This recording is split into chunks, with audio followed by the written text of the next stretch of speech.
आइए,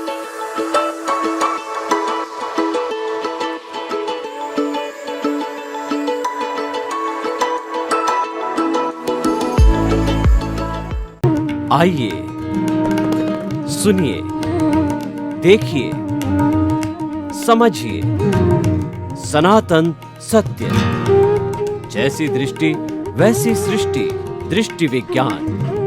कुदरत, कुदरती रचना एवं कुदरत के कानून से शाश्वत सुख की प्राप्ति।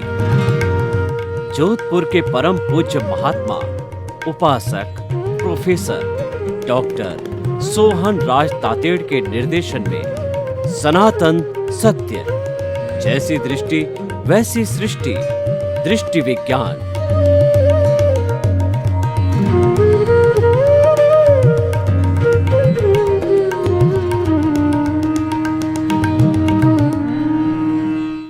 भाई और बहनों, मातृशक्ति को नमन। आज का हमारा अति उत्तम विषय, जीवन में किसी से तुलना नहीं करें। देखिए, आज का युग प्रतिस्पर्धा का युग है। हर लेवल पे कंपटीशन हो रहा है। चाहे आप शिक्षा का जगत देखें, व्यापार का जगत देखें, खेलों का जगत देखें और फिल्म इंडस्ट्री का जगत देखें, हर जगत में आज कंपटीशन चरम सीमा पर चल रहा है। हर व्यक्ति चाहता है कि मैं दुनिया का नंबर 1 व्यक्ति बनूं और कंपटीशन इस कदर पहुंच गया है कि 2 सगे भाई है। एक भाई ने अपनी बेटी की शादी में 1 करोड़ रुपया खर्च किया तो उसका दूसरा भाई कंपटीशन करता है कि मैं उससे अधिक 1.5 करोड़ खर्च करूं। तो ये कंपटीशन, प्रतिस्पर्धा की जो भावना है, यह व्यक्ति को नीचे गिराने वाली भावना है। कंपटीशन होना चाहिए वो धार्मिक कार्यों के अंदर होना चाहिए, वह मुक्ति की ओर प्रयाण करने में होना चाहिए, वो ज्ञान ग्रहण करने में होना चाहिए और परोपकार, जगत कल्याण, लोक कल्याण, उसमें कंपटीशन होना चाहिए। जो दुनियादारी की जितनी भी अवस्थाएं हैं उसमें कंपटीशन कभी भी नहीं किया जाना चाहिए और कंपटीशन वह संभव भी नहीं है, क्योंकि जो हमारा मन वचन काया है वह कुदरती रचना है। मन वचन काया तथा उससे जुड़ी हुई हर अवस्था मात्र कुदरती रचना है। वह व्यवस्थित है, वह प्रीडेस्टिन्ड है, वह अवस्थाओं से जुड़ी हुई है और वो नाशवान है। अवस्था जाने के लिए आई है। आपका दुख जा रहा है, आपका सुख जा रहा है, आपकी उम्र घटती जा रही है, यानी कि सब चीज़ें नाशवान हैं। जाने के लिए आई है, रहने के लिए नहीं आई है। जब वस्तु नाशवान है तो उसके प्रति कंपटीशन करने से क्या फ़ायदा होगा? हमारा धन दौलत, पद प्रतिष्ठा, रिश्ते नाते और हमारे साधन सत्ता, ये सब जो है नाशवान है। यानी मन वचन काया रूपी इस पुतले से जुड़ी हुई हर चीज जो है वो नाशवान है। क्यों? पुतला खुद जड़ है, ये खुद नाशवान है और ये पिछले जन्म के कर्म के भुगतान के लिए मिला है। तो कंपटीशन जो हम व्यवहार जगत में करते हैं उसका रिजल्ट तो नाशवान है। आपका शरीर चला गया, यानी जब आपकी मृत्यु हो गई तो आपके रिश्तेदार आपको शमशान भूमि में ले जा करके जला देंगे। आपके सारे रिश्ते नाते, साधन संपन्नता, सत्ता और पद प्रतिष्ठा सब समाप्त हो जाती है। कुछ दिन ये लोग याद रखेंगे और फिर भूल जाते हैं। लेकिन व्यवहार जगत की कुछ चीज़ें ऐसी भी है जो लोग याद रखते हैं। देखिए, आप स्वयं या अपने परिवार के लिए लाखों रुपए, करोड़ों रुपए इकट्ठे करो या परिवार के बीच में बांटो तो वो तो आपकी स्वार्थ की वृत्ति है। लेकिन आपने परार्थ का काम किया, परार्थ का काम का अर्थ ये हुआ, आपने जगत कल्याण, लोक कल्याण, परोपकार, जय जगत के लिए काम किया तो वह हमेशा हमेशा याद रखा जाएगा। और कुछ परमार्थी लोग होते हैं, साधु, संत, सन्यासी, मुनि, ऋषि, और जैसे स्वामी विवेकानंद है और दयानंद सरस्वती है, राजा राम मोहन राय है, और महात्मा फूले है, सावित्री देवी है, बाबा साहिब अम्बेडकर है। इन लोगों ने हमेशा लोगों की भलाई के लिए कार्य किया, परार्थ का काम किया तो हमेशा याद रखा जाता है। और कुछ साधु, संत, सन्यासी परमार्थ का काम करते हैं। परमार्थ का अर्थ ये होता है कि वो व्यक्ति की सोच को बदलते हैं। हमारी सोच ये है कि जड़ द्रव्यों के अंदर, जड़ वस्तुओं से हम प्रतिस्पर्धा करें, धन की प्रतिस्पर्धा करें। कोई लखपति है तो मैं करोड़पति बनूं, कोई करोड़पति है तो मैं अरबपति बनूं। किसी ने जो है किसी प्रोग्राम के अंदर खर्च किया है, मैं उसे डेढ़ा करूं, दुगना करूं। और जो है किसी ने अन्य काम के लिए खर्च किया है, उससे मैं ज़्यादा करूं। उसके पीछे भावना रहती है कि लोग मेरी वाह वाह करे और लोग मेरे को बतावे कि व्यक्ति बहुत बड़ा है। यानी सोसाइटी में प्रदर्शन करने के लिए, अपने को बड़ा बताने के लिए व्यक्ति ऐसा कंपटीशन करता है। लेकिन वह कंपटीशन टेम्परेरी है, वह अस्थायी है, वह जाने वाला कंपटीशन है। और परमानेंट रहने वाला कंपटीशन है, वह है परमार्थ का जीवन। वो मुख्य बात पे मैं आता हूँ कि कंपटीशन जो है ना, हम कहाँ पर करें। कंपटीशन जो है हम हमारी दृष्टि को बदलने में करें। यानी कि जो हमारी रॉन्ग बिलीफ है, हम जो बाहर का कंपटीशन करते हैं, हम जो व्यवहार जगत का कंपटीशन करते हैं, ये रिलेटिव ट्रुथ है और ये बाहर का कंपटीशन है। आप भीतर का कंपटीशन कीजिए, वह है सम्यक ज्ञान दर्शन का कंपटीशन। और बाहर का जो कंपटीशन है वो मिथ्या ज्ञान, मिथ्या दर्शन का कंपटीशन है, प्रदर्शन का कंपटीशन है, वो मैं और मेरा का कंपटीशन है। इसीलिए कहा गया है I plus my is equal to bonded soul.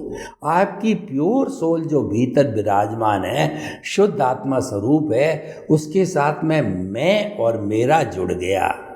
मेरा शरीर, मेरा धन, मेरी दौलत, मेरी पद प्रतिष्ठा, मेरे रिश्ते नाते, ये सब जुड़ गए हैं। तो ये जुड़ने से, और मेरा घर, मेरा धन, मेरी संपत्ति, ये सब जुड़ जाने से ये जो बॉन्डेड हो गई सोल, और बॉन्डेड सोल में से आई माइनस माई निकाल दिया जाता है तो पीछे प्योर सोल मिलती है। ये माई जो है ये मैं और मेरा, अहंकार और ममकार अज्ञान है। दूसरे शब्दों में हम ये कहना चाहते हैं कि अज्ञान का नाश करने का कंपटीशन कीजिए, क्योंकि अज्ञान का नाश ही सच्चा नाश है, अज्ञान का त्याग ही सच्चा त्याग है। उसका कंपटीशन करना चाहिए। अब उसका कंपटीशन हम कैसे करें, उसकी विधि हमको मालूम होनी चाहिए। तो उसकी विधि के जो जानकार है, उस जानकार को अपना गुरु बनाना चाहिए कि गुरु बिना ज्ञान नहीं होता है। गुरु गोविंद दाऊ खड़े और काके लागू पाए, बलियारी गुरु आपनी और गोविंद दियो बताए। गुरु और गोविंद दोनों खड़े हैं। अब पहले मैं किसके पांव लगूं? पहले मैं गुरु के पांव लगूंगा, क्योंकि गोविंद यानी भगवान के जो दर्शन कराने वाला गुरु होता है। गु का मतलब अंधकार, रू का मतलब दूर करने वाला।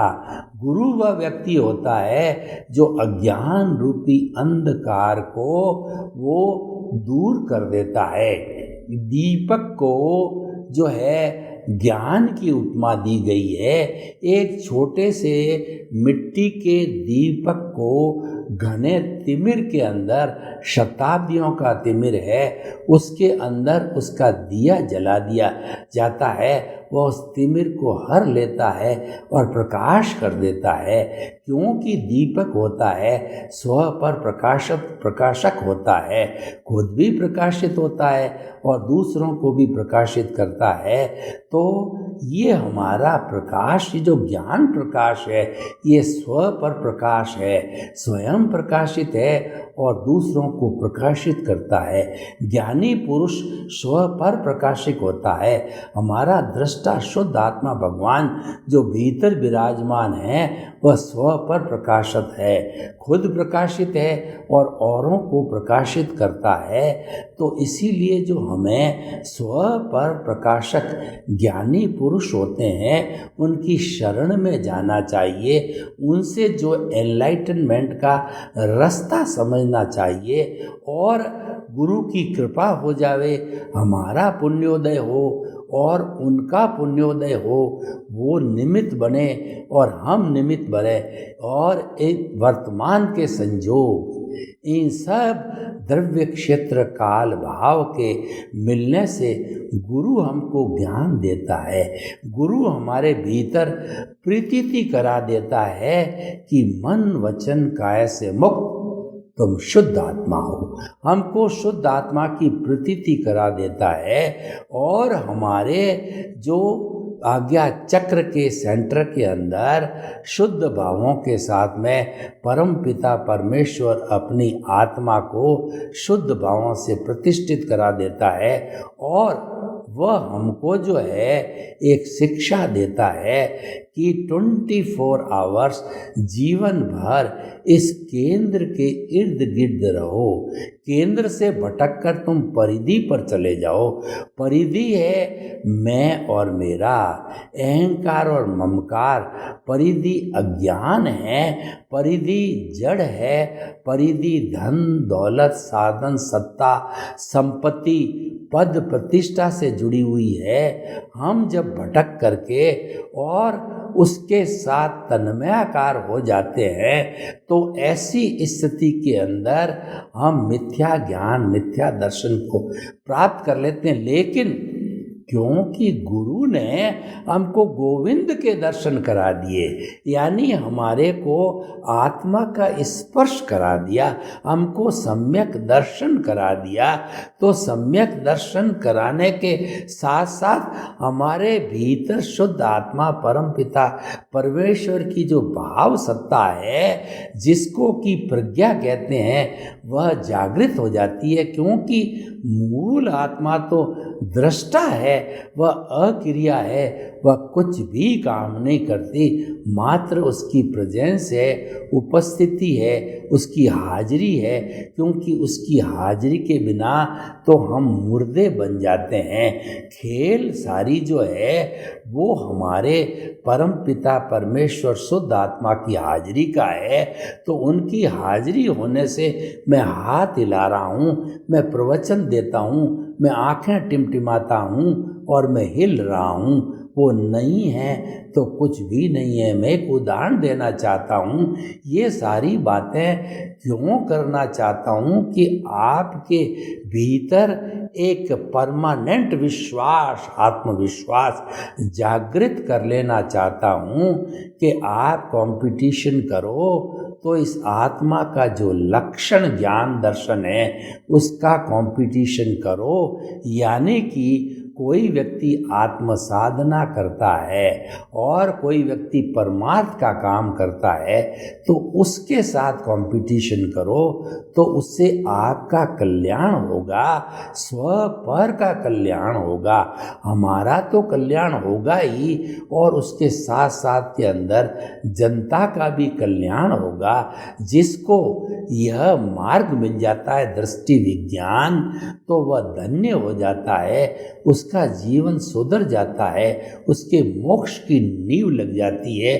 उसका ज्ञान दर्शन मिथ्या ज्ञान मिथ्या दर्शन हट कर के सम्यक ज्ञान सम्यक दर्शन हो जाता है। जो हमारा गुरु होता है, जो ज्ञानी पुरुष होता है, उसका अतिशय होता है, उसका पुण्योदय होता है कि वो हमारा अनंतानुबंधी कषाय दर्शन मोहनीय को भस्मीभूत कर देता है। और दर्शन मोहनीय को जब उसकी थैली को, जहर की थैली को बाहर फेंकता है, कैसे फेंकता है, मैं आपको उदाहरण देता हूँ कि ये पुंगी बजाने वाले कालबेलिए होते हैं। तो ये कालबेलिए पुंगी बजाते हैं तो बड़े बड़े नाग जो है उसकी मधुर ध्वनि से नाचते हुए जहाँ से पुंगी की आवाज़ आ रही है वहाँ उसके सामने चले जाते हैं।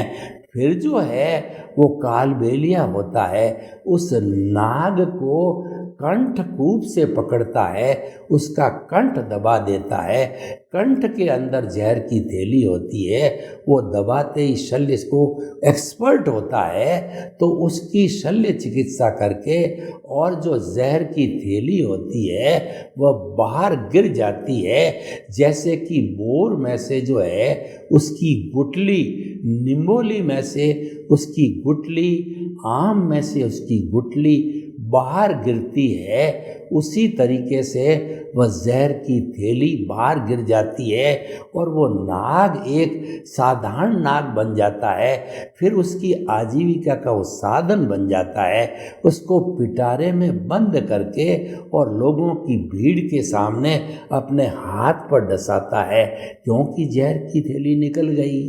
अब डसे तो उसको जहर नहीं लगता है और लोगों के लिए मनोरंजन होता है और उससे लोग उसको पैसे देते हैं और उस कालबेलिए की आजीविका चलती है। तो भाइयों और बहनों, हमारा जो सद्गुरु होता है, हमारा जो ज्ञानी पुरुष होता है, वह हमारी अनंतानुबंधी कषाय की जहर की थैली को भस्मीभूत कर देता है, बाहर कर देता है। और वो बाहर कब करता है कि पहले हमारे से एग्रीमेंट लगाता है, हमारी कंसेंट बिना, हमारे समर्पण बिना वह कुछ भी नहीं करता है। क्योंकि हमारे न्याय क्षेत्र को भी देखिए तो न्याय क्षेत्र में जो न्यायालय का जो जज होता है वह भी दंड जब देता है जब आप कन्फेस करो कि ये गलती मेरे द्वारा हुई, या गलती वो है साक्ष्य के द्वारा, वकीलों के डिस्कशन के द्वारा, पुलिस के द्वारा, जब वो जो है प्रूव हो जाता है, वह भी एक तरीके का कन्फेस है, तब जाकर के सजा सुनाता है। सीधा वो सजा नहीं सुनाता, क्योंकि ये प्रकृति का नियम है। जब तक आलोचना, प्रतिक्रमण, प्रत्याख्यान न करें तब तक हमें पनिशमेंट नहीं मिलता। चाहे व्यवहार जगत हो, चाहे निश्चय जगत हो, कन्फेस करने के बाद में हमको पनिशमेंट मिलता है और हम उस गलती से शुद्ध हो जाते हैं। यह प्रकृति का नियम है। तो जो आज का हमारा विषय है कि जीवन में किसी से भी जो है हम कंपटीशन, प्रतिस्पर्धा न करें। प्रतिस्पर्धा के नुकसान क्या है कि व्यक्ति हमेशा जो है वह राग द्वेष प्रेरित हो जाता है। क्योंकि अगर सफलता मिलती है तो वह फूलने लग जाता है, और अगर असफलता मिलती है तो निराश हो जाता है। उसकी दृष्टि समदृष्टि नहीं रहती है और कौन किससे कंपटीशन, प्रतिस्पर्धा कर सकता है। क्योंकि हरेक के जो कर्म का जो भुगतान है वह हरेक का अलग अलग है। क्योंकि हर व्यक्ति ने पूर्व जन्म में भाव कर्म अलग अलग डाले हैं। क्योंकि चेतना हरेक की एक होते हुए भी वह उस समय के ज्ञान, दर्शन, संयोग, इंटेंशन और जो है इंटरेस्ट के अनुसार जो है वह जो है अंतःकरण की उपस्थिति में मन बुद्धि चित्त अहंकार के द्वारा ये पूरे प्रोसेस से भाव डालता है, तब वो कॉज कहलाता है। इसीलिए इस पूरे सिस्टम में हर आत्मा का, हर व्यक्ति का अलग अलग होता है, इसलिए कंपटीशन किया ही नहीं जा सकता है। अब आप देखिए, जो रिलायंस ग्रुप है या जो है धीरूभाई अंबानी का जो रिलायंस ग्रुप है, यानी ये बड़े बड़े ग्रुप है, तो इसका कंपटीशन कोई कैसे कर सकता है? क्योंकि उनका पुण्योदय है। ये पुण्योदय उन्होंने पिछले जन्म के अंदर अर्जित किया था, वो भुगतान के रूप में इनको मिल रहा है। तो ये तो सारा जो है ऑलरेडी प्रीडेस्टिन्ड है, यह व्यवस्थित है, तो उसमें कंपटीशन हो ही नहीं सकता। लेकिन जो हमारा भाव जगत है, जो हमारा परमार्थ का संसार है, जो हमारी आत्मा का संसार है, जो प्रज्ञा का संसार है, उसमें हम स्वतंत्र है।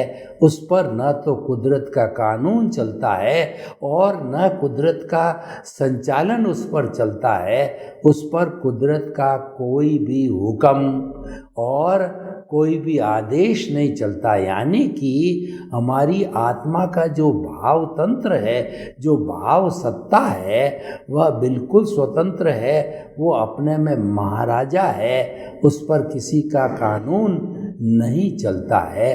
तो भाव तंत्र हम कैसा डालते हैं, ये मुख्य बात होती है। हमें प्रतिष्ठा उसकी करनी चाहिए।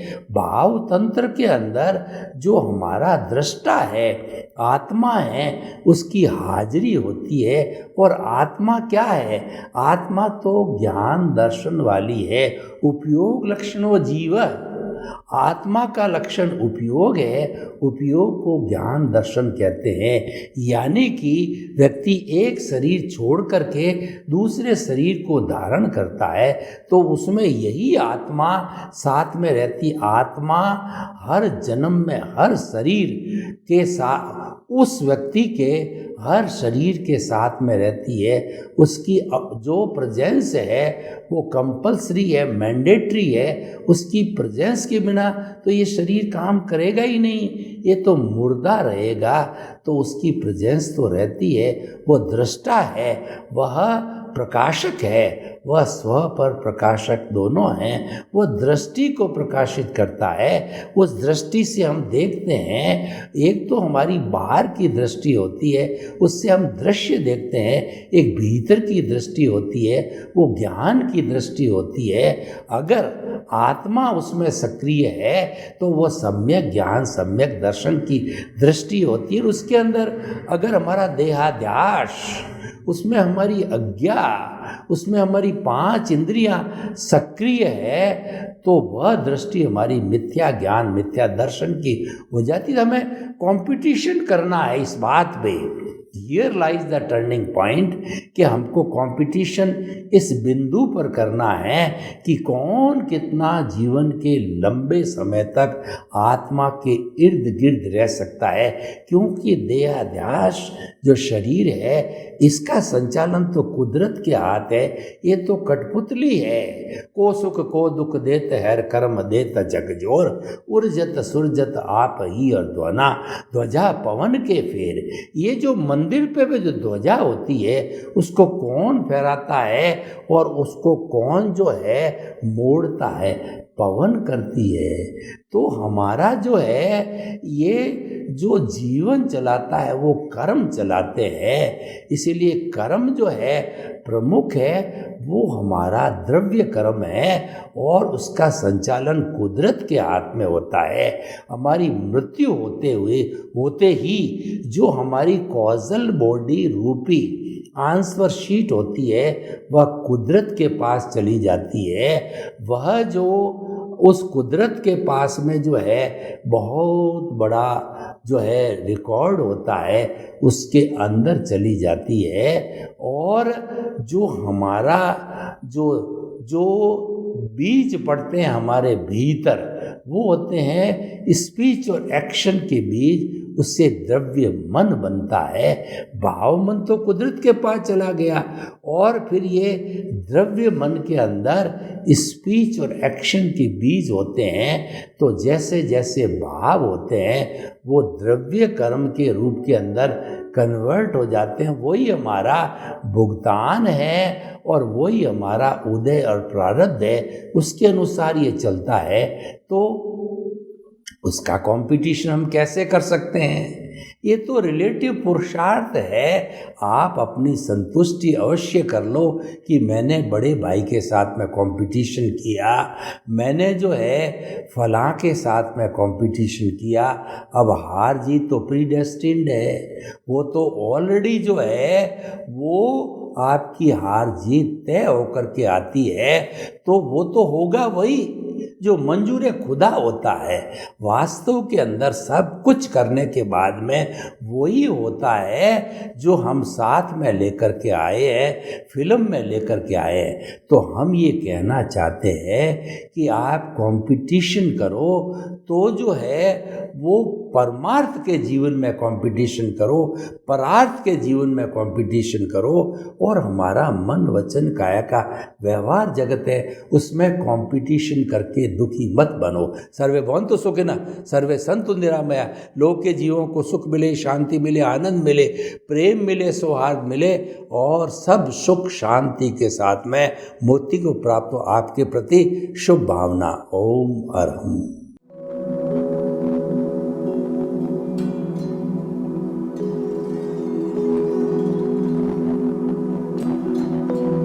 एक ऐसा अंतर्राष्ट्रीय ख्याति प्राप्त मानव जो गुरु प्रेरणा से पिछले 20 वर्षों से वानप्रस्थ जीवन जीते हुए 24 घंटे मानवता की सेवा में संलग्न है। एक ऐसा मानव जो अभी राष्ट्रीय, अंतर्राष्ट्रीय टीवी चैनलों पर 7,500 एपिसोड के माध्यम से सनातन सत्य, आत्मविज्ञान एवं पुनरुत्थान व्यवहार एवं निश्चय जगत के जीवनोपयोगी विषयों पर हृदय स्पर्शी प्रवचन कर चुका है। उस मानव का नाम है महात्मा उपासक प्रोफेसर डॉक्टर सोहन राज तातेड़। प्रोफेसर तातेड़ द्वारा योग, दर्शन, शिक्षा विषयों पर रचित पीएचडी स्तर के 250 शोध ग्रंथ भारत के 100 प्रतिष्ठित विश्वविद्यालयों में शोधार्थी पढ़ रहे हैं तथा वे सभी शोध ग्रंथ वहां की सेंट्रल लाइब्रेरियों में उपलब्ध हैं। महात्मा सोहन राज ने अभी तक हजारों स्कूलों, कॉलेजों, विश्वविद्यालयों एवं संस्थाओं में सेमिनार, वर्कशॉप, कैंप लगाकर लाखों विद्यार्थियों को योग, दर्शन, शिक्षा का प्रशिक्षण देकर उन्हें सुसंस्कारित किया। डॉक्टर तातेड़ ने भारतीय संस्कृति उत्थान के 4000 से अधिक समसामयिक विषयों पर आर्टिकल लिखकर ऑनलाइन जर्नल, पत्रिकाओं, वेबसाइट्स पर प्रकाशित किया, जिसका उपयोग लाखों पाठक कर रहे हैं। उपासक तातेड़ के 5000 से अधिक आज का सुविचार, आज का शुभ संदेश, आज का मंगल भावना योग आदि चिंतन websites, Twitter, blogger, Facebook, YouTube माध्यमों से लाखों लोग अपना जीवन निर्माण कर रहे हैं। मानवता के मसीहा ऐसे महामानव महात्मा सोहन राज तातेड़ के प्रोफाइल को अभी तक विश्व के 20 लाख दर्शक यूट्यूब पर, 12 लाख गूगल पर एवं लाखों दर्शक फेसबुक, ब्लॉगर, ट्विटर और इंस्टाग्राम पर देख चुके हैं।